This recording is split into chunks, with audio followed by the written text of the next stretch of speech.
জুলাই সনদের বাস্তবায়ন প্রক্রিয়া নিয়ে দিন দিন মতপার্থক্য বাড়ছে রাজনৈতিক দলগুলোর। অনেকেই সংশয় প্রকাশ করছেন ফেব্রুয়ারিতে নির্বাচন আয়োজন নিয়েও। এর মধ্যে নতুন করে আলোচনায় আরপিও সংশোধনী।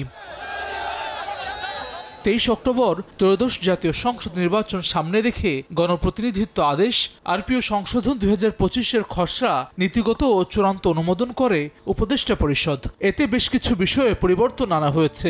ইভিএম ব্যবহার বাতিল, না ভোট পুনর্বহাল, পলাতক আসামিদের নির্বাচনে অংশগ্রহণ নিষিদ্ধ করার মতো সিদ্ধান্তের সঙ্গে নেওয়া হয়েছে নিজ দলের প্রতীকে নির্বাচনের বাধ্যবাধকতা।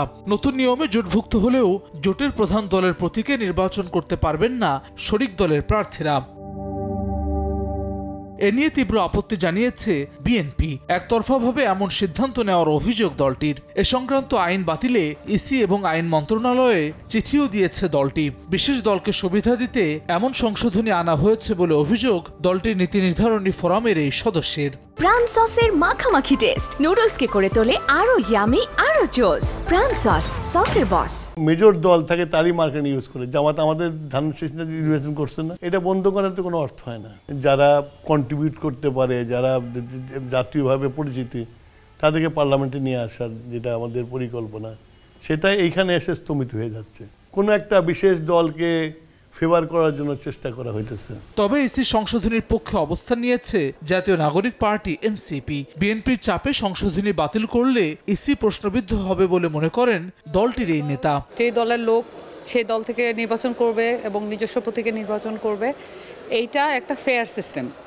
যদি অন্যথা হয় তাহলে কিন্তু একটা প্রতারণামূলক মেসেজ যায়। বিএনপির চাপেই যদি এই ধরনের সংশোধনী আবার আনা হয়, এটা যদি বাতিল করা হয়, তাহলে তো আসলে বারবারই আমরা নির্বাচন কমিশন সহ অন্যান্য সংস্থাগুলো কিন্তু প্রশ্ন করে আসছি, সেইটাই আবার প্রমাণিত হবে। সিদ্ধান্ত থেকে সরলে সরকার এবং নির্বাচন কমিশন বিতর্কিত হবে বলে মনে করে জামায়াত।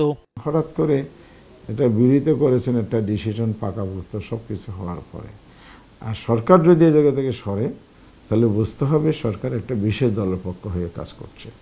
এখানে কিন্তু নির্বাচনের প্রতি জনগণের যে অনাস্থা অতীতে ছিল ফেসিবাদী আমলের, সে অনাস্থারই এখানে জন্ম দেবে। সরকার বিতর্কিত হবে।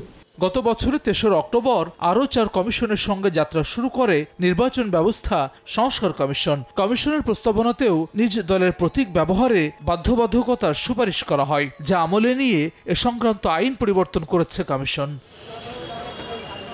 হাসান ওয়ালি, সময় সংবাদ, ঢাকা।